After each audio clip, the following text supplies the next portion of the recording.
শুরু হয়ে গেছে মহাকুম্ভ। এবারের মহাকুম্ভ অনুষ্ঠিত হয়েছে প্রয়াগরাজে। হিন্দু পুরাণ মতে প্রতি 4 বছরে হয় কুম্ভ, 6 বছরে হয় অর্ধ কুম্ভ এবং 12 বছরে হয় পূর্ণ কুম্ভ, আর 144 বছরে একবার আসে মহাকুম্ভ। কথায় বলে মানুষের জীবদ্দশায় মহাকুম্ভের সাক্ষী থাকা নাকি ভাগ্যের ব্যাপার।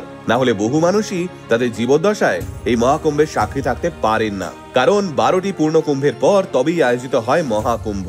আশা করা হচ্ছে এই বছর মহাকুম্ভ মেলায় প্রায় 45 কোটিরও বেশি পুণ্যার্থীর ভিড় হবে। ইতিমধ্যেই মকর সংক্রান্তির দিন সকাল 10টার মধ্যেই প্রায় 1,40,00,000-এরও বেশি মানুষ পুণ্য স্নান করে ফেলেছেন। যদিও এই মহাকুম্ভ মেলা চলবে সেই 26শে ফেব্রুয়ারি শিবরাত্রির দিন পর্যন্ত। কিন্তু কেন এই কুম্ভ মেলাকে এতটা পবিত্র বলে মনে করা হয়? কিভাবে শুরু হয়েছিল কুম্ভ? কেনই বা মানুষ বিশ্বাস করেন এই সময় গঙ্গায় স্নান করলে মানুষের সমস্ত পাপ ধুয়ে যায়? আসুন আজকের এই ভিডিওতে আমরা শুনে নিই কুম্ভ মেলার ইতিহাসটা।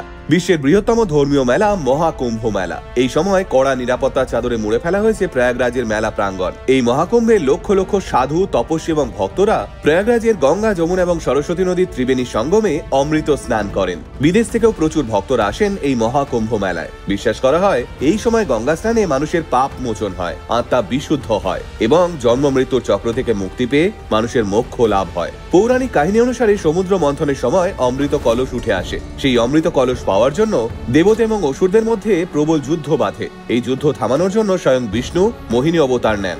এরপর দেবতা এবং অসুরদের মধ্যে যুদ্ধ আরো বাড়তে শুরু করলে ইন্দ্রের পুত্র জয়ন্তের হাতে সেই কলস তুলে দেওয়া হয়। জয়ন্ত কাকের রূপ ধারণ করে অসুরদের কাছ থেকে অমৃত কলস ছিনিয়ে উড়ে যাচ্ছিলেন।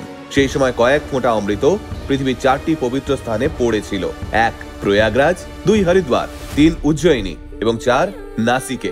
এরপর থেকে শুধুমাত্র এই পবিত্র স্থানগুলোতেই কুম্ভ অনুষ্ঠিত হয়। শাস্ত্র মতে এই প্রয়াগরাজ হলো তীর্থস্থানের রাজা। প্রচলিত বিশ্বাস অনুযায়ী স্বয়ং ব্রহ্মা এই প্রয়াগরাজেই প্রথম যজ্ঞ করেছিলেন। কথিত আছে অমৃত কলস নিয়ে টানা 12 দিন দেবতা এবং অসুরদের মধ্যে বিবাদ চলেছিল।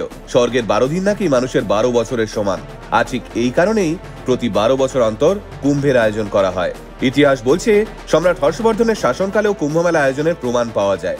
এছাড়াও চীনা পরিব্রাজক হিউয়েন সাং এর গ্রন্থ থেকে জানা যায় রাজা হর্ষবর্ধন নাকি প্রতি 5 বছর অন্তর নদীর সঙ্গমে এক বিশাল ধর্মীয় মেলার আয়োজন করতেন। সেই মেলায় দুস্থ মানুষের জন্য নিজের রাজকোষ উজাড় করে দান করে দিতেন।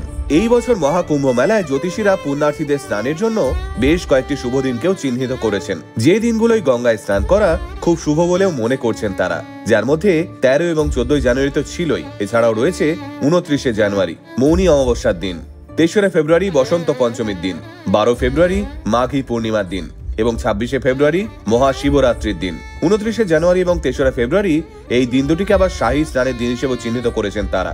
এই শাহী স্নানের দিনগুলোতে বিশেষত নাগা সন্ন্যাসীরা স্নান করেন। এছাড়াও বিশ্ব হিন্দু পরিষদের তরফ থেকে এই মহাকুম্ভ মেলায় নানান আধ্যাত্মিক অনুষ্ঠানের আয়োজন করা হয়েছে। রয়েছে সাধ্বী সম্মেলন, সাধু সম্মেলন, যুব সাধু সম্মেলনের মতো বিভিন্ন অনুষ্ঠান। তাই এই বছরের মহাকুম্ভে লক্ষ লক্ষ সাধু সন্ন্যাসী এসে জড়ো হয়েছেন।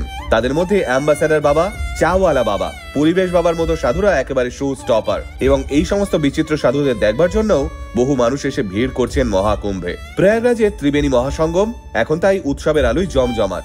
এইবারের মহাকুম্ভের যোগ নাকি সব থেকে ভালো এবং এটি একটি বিরল যোগও বলছেন অনেকে। তাই সকলকে মহাকুম্ভের শুভেচ্ছা। সকলে ভালো থাকুন এবং ভালো কাজ করুন, যাতে এ বছরের একটা দিন নয়, সারা বছর নিজেদের কর্মের দ্বারা নিজেদের বিবেকের কাছে শুদ্ধ থাকতে পারেন।